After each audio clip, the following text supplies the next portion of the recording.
A lot of New York drivers are convinced it takes a long string of tickets to actually lose a license. They imagine years of careless driving, a stack of violations, or something very serious like repeated crashes or clearly reckless behavior.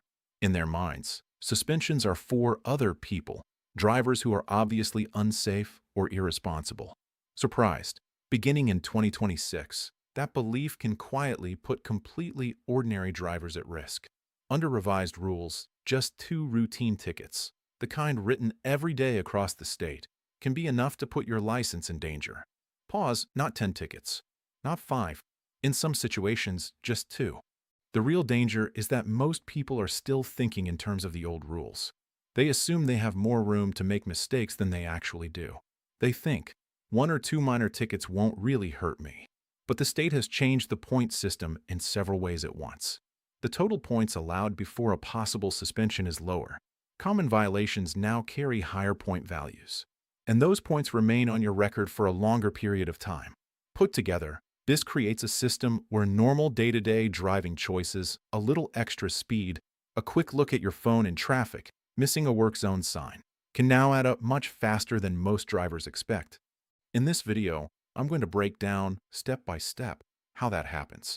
When you see the straightforward math behind the new structure, it becomes clear how two very typical tickets can put someone right at the suspension threshold.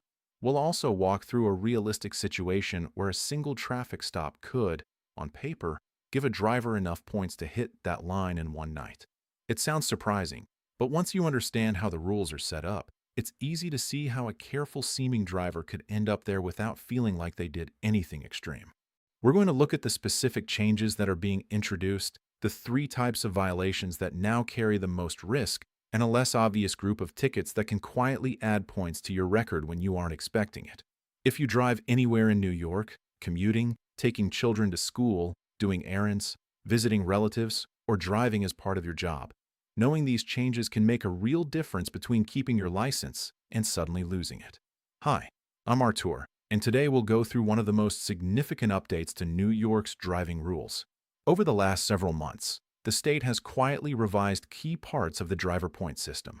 On paper, the changes might look technical, but once you translate them into what actually happens on the road, they have a major impact on how quickly a typical driver can get close to suspension. Many people still think that only serious violations matter, the kind of behavior they assume they'll never be involved in. The reality under the new structure is different. The greatest risk now often comes from routine habits that don't feel dangerous in the moment. Driving a few miles over the limit on the highway, picking up your phone briefly in gridlock, or driving through a work zone not realizing the speed limit drops sharply. With the updated rules, those small decisions add up faster than they used to. In this video, I'll explain exactly what changed, why the new system is stricter than the old one, and how two ordinary tickets can now equal the full number of points that puts your license at real risk. We'll talk about the violations that now carry the highest point values, the minor car-related issues that can unexpectedly add to your total, and some practical steps you can take now so you're not surprised later. To understand why this matters, focus on one key number, 10. 10 points is now the level at which your New York driver's license can be considered for suspension. Under the previous system, you could accumulate up to 11 points in an 18-month period before the DMV would consider suspending your license. That wasn't a huge cushion, but it gave drivers a little room. A couple of less serious tickets spread out over that time often didn't push someone all the way to the edge. That cushion is about to shrink. Starting February 26, 2026, the suspension trigger drops from 11 points to 10. Losing a single point of allowance might not sound huge at first, but that change doesn't stand alone. Two more things happen at the same time, and when all three changes are combined, a lower limit, longer life for points, and higher values for common violations, the entire system becomes far less forgiving. First, as we said, the threshold moves from 11 down to 10 points. Second, the time period during which each point counts against you is extended. In the past, points were counted for 18 months. Under the new system, they're counted for 24 months, a full 2 years. That extra 6 months means a ticket from nearly 2 years ago can still be influencing your total today. Tickets that used to stop counting sooner can now overlap with more recent violations. Third, And this is the part many drivers haven't heard about yet. Several of the most common tickets now come with more points than before. So you now have fewer total points to work with, a longer period during which points count against you, and higher point values for everyday violations. When you add that up, the margin for error shrinks quickly. A pattern that once looked like 2 or 3 small mistakes over 18 months can, under the new rules, leave you close to the 10-point line within a 2-year span. Drivers who think they're safely below any serious risk may find they're actually much closer to suspension territory simply because the math changed. When you see how 2 common tickets combine under these new values, that risk becomes very clear. Picture this very typical scenario. You're on the New York State Thruway. The posted limit is 55 miles per hour. Traffic around you is moving at about 65 or 70. You match the flow, so you're not the slow car everyone is passing. A trooper clocks you at roughly 13 miles per hour above the limit and pulls you over. You receive a speeding ticket. Not pleasant, but not unusual. You pay it or negotiate it in court, and then you move on with your life. A few months later, you're stuck in heavy evening traffic. Cars are barely creeping along. You glance at your phone to check the navigation, confirm your arrival time, or see a message from home. You're not speeding. You're not weaving between lanes. You're just sitting in stop-and-go traffic with your phone in your hand. An officer sees this and pulls you over. You get a handheld phone ticket. It feels like a minor slip, something many drivers have done at some point. Under the old system, that combination might have been manageable, inconvenient, but not a crisis. Under the new system, the picture is different. A lower-range speeding ticket like that now carries more points than it used to, and a handheld phone ticket carries even more. Together, they total 10 points.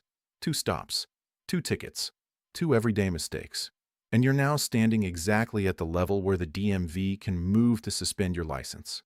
This is where the gap between how people think the rules work and how they actually work becomes dangerous.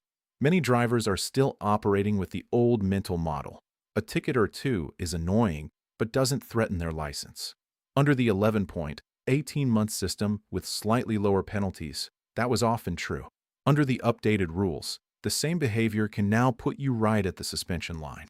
Once you understand how the structure has changed, the next question is obvious. Which violations are most likely to push you toward that 10-point limit? New York law lists many possible violations, but in practice, a small group of them accounts for most of the points drivers receive. Under the new rules, 3 of these categories stand out as especially important. The first is something almost everyone has done: driving slightly over the posted speed limit. Not extreme speeding, just a few miles per hour above what's allowed. Maybe you're keeping up with traffic, passing a slower car, or simply not watching your speedometer closely. Under the old system, driving 1 to 10 miles per hour over the limit would typically result in 3 points. You didn't want those points, but they felt like a relatively light penalty. 2 such tickets in 18 months added up to 6 points, still below the old 11-point suspension trigger. Under the updated rules, that same low-range speeding ticket is now 4 points, not 3. That 1 extra point changes the math. If you receive 2 of these tickets within the new 24-month window, you'll already be at 8 points. 8 out of the 10 points you're allowed before you risk suspension. At that stage, a phone ticket or a minor equipment violation could be enough to push you to or past the limit. This matters because low-level speeding is one of the most frequently issued tickets in New York. It often doesn't feel serious at the time. Many drivers tell themselves, everyone goes a little over. Under the new point values, that little speeding carries more weight and adds up faster on your record. The second high-risk violation is using a handheld phone while driving, including texting or similar actions. Under the old rules, this already carried a substantial penalty at 5 points. With the new changes, it's now 6 points. That means a single handheld phone ticket now uses up more than half of your entire 10-point allowance. Part of the problem is how broadly phone use is defined. Many people believe they are being safe if they only touch the phone when they're stopped, at a red light, or in gridlock. They assume that not moving means they're not really driving. Legally, that's not how it works in most cases. If you're behind the wheel, in a lane of traffic, you can generally be cited for handheld device use even if your car is not moving at that moment. Looking at a text, scrolling briefly, or tapping a mapping app can all qualify if the phone is in your hand. Now add the numbers together, 1 low-range speeding ticket, 4 points. 1 handheld phone ticket, 6 points. 4 plus 6 equals 10. That's the new suspension threshold. 2 decisions that didn't feel especially risky at the time can now put you exactly at the line where your license is in jeopardy. The third category has many instructors and legal professionals most concerned because under the updated system, it carries one of the highest point values you can receive from a single, ordinary traffic stop, speeding in a construction or work zone. Work zones are common across New York, on the Thruway, the BQE, the Long Island Expressway, Route 17, interstates like 390 and 490, and many other roads. If you drive regularly, you've likely passed through areas marked by orange cones, barriers, lane shifts, and flashing work zone signs. Some projects last a few weeks, others run for months. Speed limits in these zones are usually reduced to protect workers and account for narrower or shifting lanes. The issue is that drivers sometimes don't notice exactly when the limit changes, or they underestimate how far over the new limit they're traveling, especially if other vehicles around them are still moving quickly. Under the new rules, any speeding inside a construction zone is now worth 8 points. That's 8 points from a single ticket. You don't have to be going 30 miles per hour over the limit. Even a smaller amount above the posted work zone speed can trigger that 8-point hit. Remember, you're only allowed 10 points before a possible suspension. One construction zone speeding ticket by itself can leave you just 2 points away from that line. If you already had a low-level speeding ticket earlier in the year or a phone violation months before, that one work zone ticket can be enough to take you 2 or over 10 points. For drivers who spend a lot of time on highways where road work appears regularly, this creates a quiet but very real risk. It's easy to miss a reduced speed sign at night, in poor weather, or in an unfamiliar area while you're focused on navigation. You might feel like you're just going along with traffic, not realizing that traffic is now above a temporary lower limit. Beyond these, there's another change that's getting far less attention, but can still have serious effects: equipment-related violations. These involve the condition of your vehicle, lights, inspection, visibility, and similar issues. In the past, many of these were treated as fix-it problems. A burned-out tail light, a missing license plate light, or a minor windshield issue might lead to a warning or a fine, but usually not points. Under the updated system, a number of equipment violations now carry 1 point each. 1 point might sound small, but when you only have 10 to work with, it can be the difference between 9 points and 10, the moment when a suspension hearing becomes possible. These violations are tricky because drivers often don't realize anything is wrong until an officer points it out. A bulb can fail overnight. An inspection sticker can expire during a busy month. Window tint that seemed acceptable years ago might no longer meet current standards. Under the new rules, each of these issues can quietly add a point that remains on your record for up to 24 months. Those single points can combine with speeding or phone tickets and push you into risk. To see how quickly all of this can line up in real life, consider this example. You're driving home late at night on Route 17 after a long shift. It's raining, the road is slick, and visibility is poor. Traffic is light, so you're focused on staying awake and getting home. Ahead of you, there's a construction zone set up earlier in the month. The usual limit in that area is 55 miles per hour. You're traveling at about 63, which feels like a normal highway speed. Between the darkness, rain, and fatigue, you don't fully register that the work zone signs lowered the limit to 45. A state trooper in the median pulls out and stops you. From your perspective, this seems like a routine. You were going a bit fast. Stop. While preparing the ticket for speeding in the work zone, the officer walks around your car. They notice a tail light is out, something you didn't know about. Then they check your windshield and see your inspection sticker expired last month.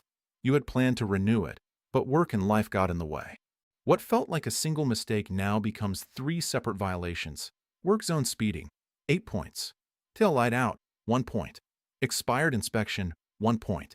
8 plus 1 plus 1 equals 10. In one traffic stop, without any crash or obviously wild behavior, you've reached the full 10-point level. Cases like this are not just theory. They are realistic situations that can involve careful, responsible drivers who are tired, distracted, or unaware of a small vehicle problem. Under the old system, a combination like this was less likely to immediately push you into suspension territory. Under the new rules, it can. Once a driver hits 10 points, the next step usually shifts from the roadside to the DMV. Typically, the Department of Motor Vehicles sends a notice explaining that your record has reached the point where suspension is possible. That notice often requires you to appear for a hearing. At the hearing, DMV officials review your driving history and the violations that brought you to 10 points. Based on that, they decide whether to suspend your license and for how long. The length of a suspension can vary, often ranging from about a month to as much as a year, depending on your history and the specific details.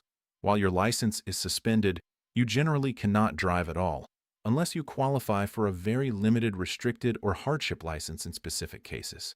That means no commuting to work, no quick errands, no school drop-offs, and no just this once trips. If you drive while suspended and are stopped, that can be treated as a criminal offense with higher fines, a possible jail component, and a longer suspension. Beyond the legal consequences, there are also financial ones. In New York, accumulating points doesn't just affect whether you can drive. It can also lead to additional costs. One example is the driver responsibility assessment. When you reach 6 or more points within an 18-month period, the state can charge this separate fee. The base amount is $100 per year for 3 years. For every point above 6, there is an extra $25 per year. So if you reach 10 points, that's 4 points over the 6-point threshold. For extra points multiplied by $25 per year is $100, added to the base $100. That means a total of $200 per year for 3 years, $600, paid directly to the state, separate from any fines or court costs from the tickets themselves. Then there's car insurance. Insurance companies routinely monitor driving records. Multiple violations, especially those with high point values or connected to a suspension, can cause premiums to increase significantly. Some drivers may see rates double. Others may face increases of $2,000 or more a year. These higher premiums can remain for several years, meaning that over a 5-year period, the extra cost can easily reach $10,000 or more, all from a handful of tickets. There's also the practical side of not being able to drive. For people whose work depends on driving, rideshare drivers, delivery workers, contractors, home care providers, technicians, sales representatives, losing a license can mean losing their income, at least temporarily. Even if driving isn't officially part of your job, your daily life changes. A simple 20-minute drive might become a 90-minute trip involving multiple buses or trains.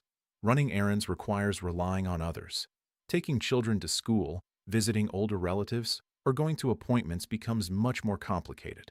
Many people don't fully realize how much they rely on their license until they lose it. Some have to change jobs or move closer to work or public transportation. For many, the loss of independence is as difficult as the financial impact. That's why understanding these new rules in advance is so important. Once points are already on your record, your options are more limited. Being prepared is your best protection. So, what can you do now to lower your risk under the new system? First, check your driving record and find out exactly how many points you currently have. Don't guess. Because points now count for 24 months, a ticket from nearly 2 years ago could still be affecting your total. The safest approach is to use the New York DMV's online services or request an official driving record to see your current point total and the dates those points were added. If you find that you're already at 6, 7, or 8 points, that's important to know. It means you are closer to the 10-point line than you might have thought, and even one more ticket could create serious issues. Having accurate information allows you to adjust your driving habits and consider actions like courses or legal advice before you reach the limit. Second, make sure your vehicle isn't quietly setting you up for avoidable points. Take a few minutes to inspect your car. Check all tail lights, brake lights, and turn signals. Make sure your license plate is clearly visible, properly attached, and lit. Confirm that your inspection is current. Look for cracks in your windshield that affect visibility. Consider whether your window tint seems unusually dark. These small details can lead to point-carrying tickets if noticed during a stop. Replacing a bulb, renewing an inspection, or fixing a basic equipment issue is usually far cheaper and easier than dealing with extra points on your record. A quick walk-around once in a while, or asking your mechanic to check these items during routine maintenance, can prevent unnecessary violations. Third, Consider an approved defensive driving or point reduction course if you already have points. In New York, eligible drivers can complete such a course to reduce the number of points that count towards suspension by up to 4. The points remain on your full history, but for determining whether you cross the 10-point line, up to 4 points can be removed from the calculation. For example, if you currently have 6 points, completing a course could bring your effective total down to 2 when the DMV looks at suspension risk. Being at 2 instead of 6 gives you more room if something goes wrong later. These courses typically take around 5 or 6 hours, and many are available online. The cost is often modest compared to the fines for a single ticket, and in many cases insurance companies also offer a discount for completing them. In addition to these proactive steps, 2 specific driving habits can significantly reduce your chances of getting the highest risk tickets. First, be especially attentive around construction zones. When you see orange signs, cones, or lane shifts, assume the speed limit may have changed and may change again further in. Even if you drive that route often, treat each work zone sign as current information, not something you already know. Check your speed and ease off the gas. Avoid cruise control in or near work zones so you can quickly adjust as needed. Second, change how you manage your phone while driving. With handheld phone violations now worth 6 points, keeping your phone out of your hand is one of the simplest and most effective protections you have. Before driving, set your route, choose your audio, and then put your phone somewhere you won't casually reach for it, like a bag or the glove compartment. Use hands-free features if you need to talk. If something urgent comes up, pull over safely and stop before touching your phone. That small inconvenience is minor compared to the long-term cost of extra points, higher insurance, and possible suspension. All of these changes lead to one clear conclusion. The amount of safe room for error on New York roads is getting smaller. The revised point system takes effect on February 26, 2026. Once in place, these stricter rules will apply across the state, with fewer points allowed, higher penalties for common violations, and a longer period during which points count against you. Everyday choices can have larger consequences than before. A bit of extra speed through a work zone, a quick phone check in traffic, or a minor equipment problem you didn't notice may not feel serious at the time. But under the new system, those things can combine to put you at, or over, the suspension threshold. Drivers who understand this in advance are in the best position to avoid those outcomes. By checking your record, keeping your car in good condition, considering a defensive driving course if you already have points, and adjusting a few daily habits, you can stay comfortably below the new 10-point limit. This video is for general information only and is not legal advice. Rules and enforcement practices can change, so always confirm details with official New York DMV resources or a qualified professional if you have specific questions about your situation. Understanding the system now can help you protect your license, your finances, and your ability to stay on the road.